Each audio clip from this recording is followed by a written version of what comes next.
Hi, my name is Lily from Merino y Vino, and if you guys have been watching my prior videos, you'll know that I am working on a custom blanket for a friend, and now I'm going to show you how I swatch.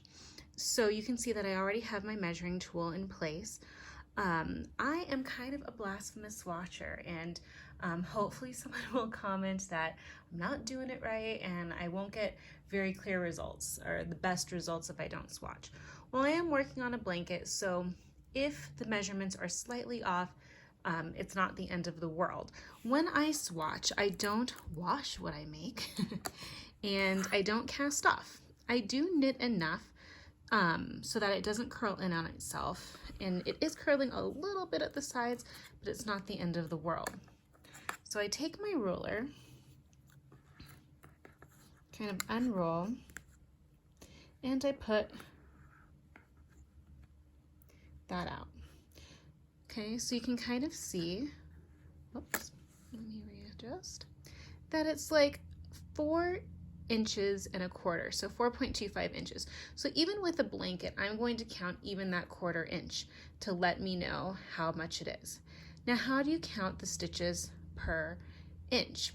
There is a magnifying glass right here, like under the red, but I'm not going to use that. Luckily, my yarn is bulky enough for me to see what's going on without it. So I knew that this yarn was bulky, and so I'm using size 11 needles, which recommended about 15 stitches per 4 inches, which I basically got. I'm kind of a loose knitter.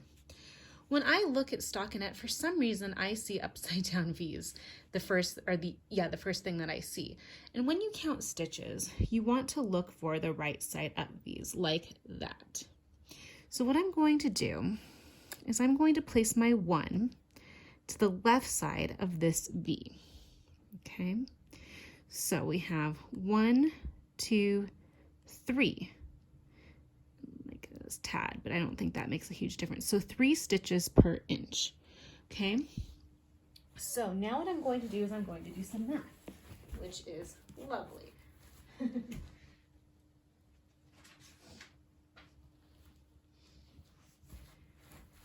Okay, so I'm going to move my swatch and do the math. This is basic math, and I should probably move my camera because I'm left-handed, and in order not to smear, I have to tilt my paper quite a bit. But so we had 15 stitches, which equaled 4.25 inches. And my friend wanted her blanket to be about 50 inches total. So hopefully this looks like basic math, and you're going to solve for X. Now, of course, since I'm filming on my phone, I don't have my calculator with me, but I can show you how I would do the math. Another thing we have is we have 3 stitches equals 1 inch. And again, we could do that for 50, and we'll make that Y so that you can kind of see what each one would get me. So hopefully you guys remember this from math class a long time ago, but we're going to solve for X. I'm going to have to tilt my paper really fast, but it's going to be 15 times 50 first equals something. And then you're going to divide this number by 4.25. So that's how we get our first number of about how many stitches we need for a 50-inch width blanket. This one is going to be a little bit easier because when you divide by 1, you don't actually do anything. So, sorry about tilting my paper, but 3 times 50 equals Y.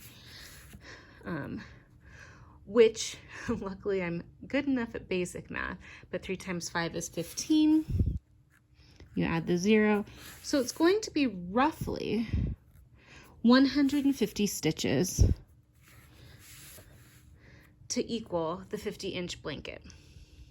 Now, one thing I didn't do is I didn't measure the row height because that can vary, it can stretch over time, and I think I've heard it's very difficult to get a swatch to be 4 inches by 4 inches. We can see,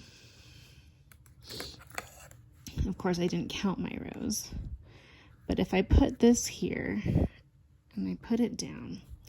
You can see I did a cast on edge and then I knit one row so that it wouldn't curl up very much. So we're going to find a V, which, okay. You can see here's my row of V's. Okay, we don't count this stitch at the top, so we have 1, 2, I guess I should really make this even. So at the top of the V there, 1, 2, 3, 4, 5, 6, 7, 8, 9, 10. Oh dear. It might be easier just to do the 1 inch one. Sorry guys. 1, 2, 3, 4, 5 stitches. So 5 stitches equal an inch of row height. And you can see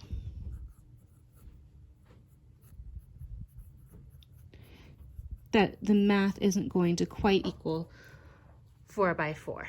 And that's okay for me because, as I said, this is a blanket. If we were doing a garment, chances are I should definitely wash my swatch, cast off, and see how that changes, because gravity will pull down a sweater over time and different fibers react in different ways. So I hope you found this swatch tutorial useful if you're ever designing your own knit items.